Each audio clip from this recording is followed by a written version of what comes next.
South African comedian Eugene Khoza is making a much-anticipated comeback to the comedy scene.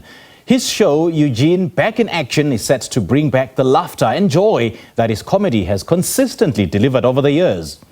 After a brief hiatus, he is ready to once again grace the stage with his unique brand of humour and wit. Khoza joins us now virtually to tell us more about his show that will take place in Cape Town. Eugene, a very good morning. Thanks for joining us. Welcome. Morning, Simpio. How are you doing? Good, man. How are you? Where the hell have you been? And what inspired you to make a comeback to the comedy scene after your hiatus? Hey, I've been around, man. I had to take some time off for some reasons, but now I'm back and I'm looking forward to doing comedy. Actually, this is my first anniversary, like 1 year anniversary, since I did my one-man show last year at the Gold Reef City. So I'm working on a brand new show right now.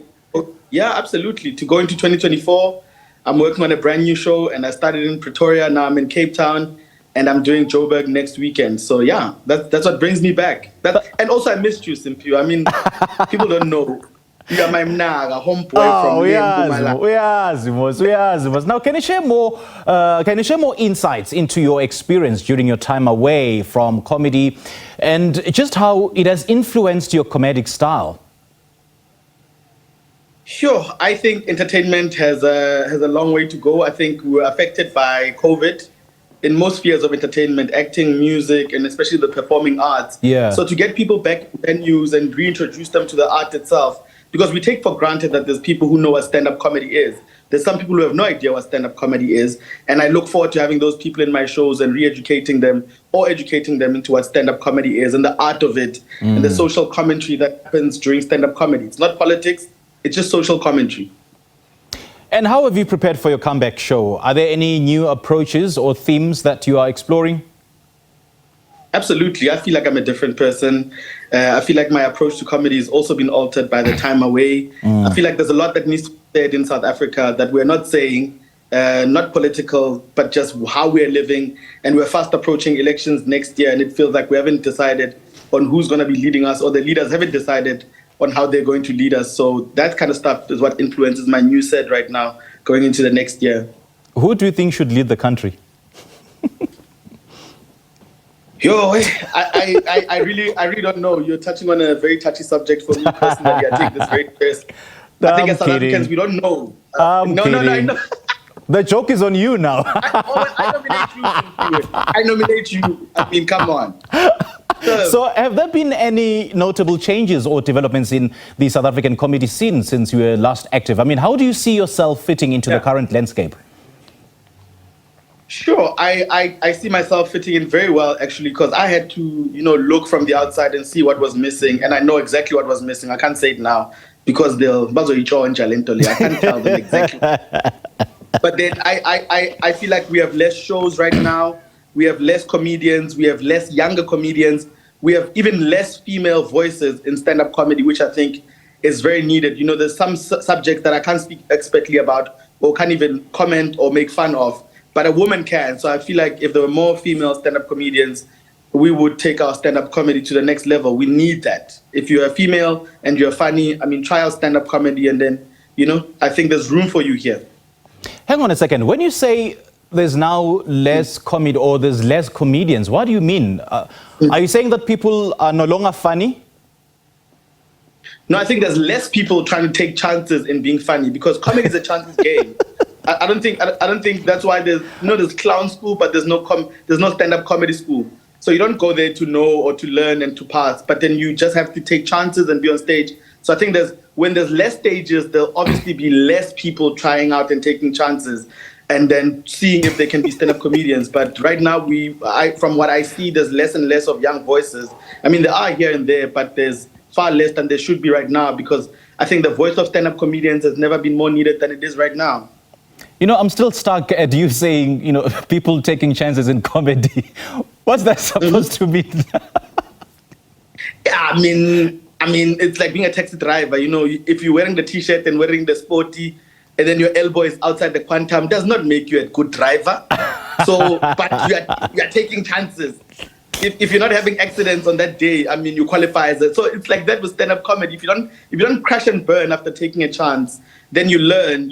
So you avoid the crash and the burn, and then you learn. and then you consistently perform, and then that's how you become a stand-up comedian, you know? So that's how you find your voice. So we need more brave people. Just come on stage, try not to crash and burn so they can learn, and then they can become voices of their generation because generations are changing. Earlier on, you didn't want to talk about something because ngoba usaba ukuthi batoyijoinja, and I've heard so many comedians lamenting about some comedians stealing their jokes.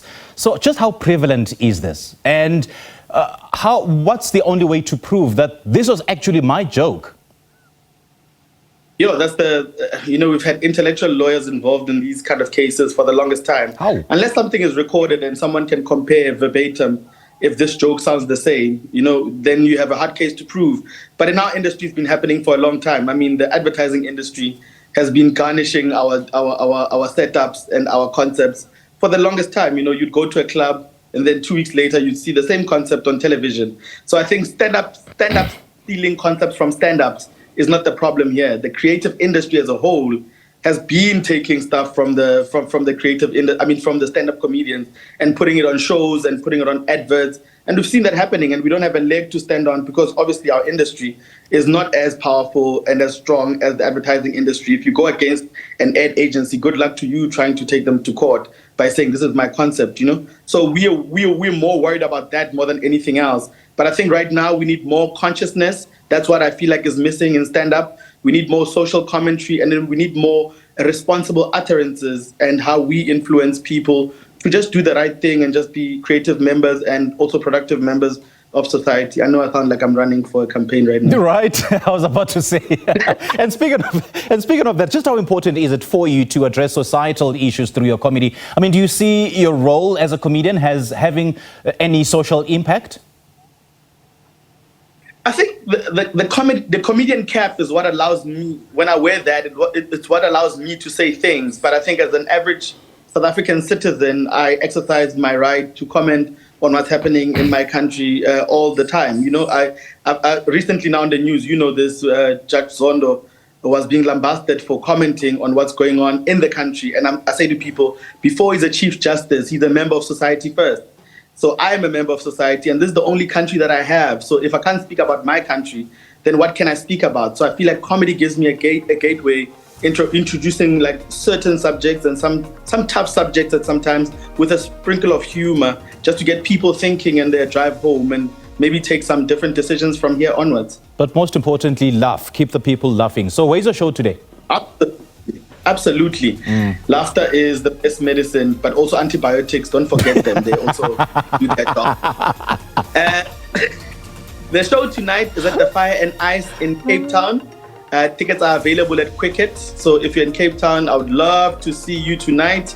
And then next week, Saturday on the 16th, I'm at Melrose Arch at the Fire and Ice as well. So I look forward to seeing people there as well.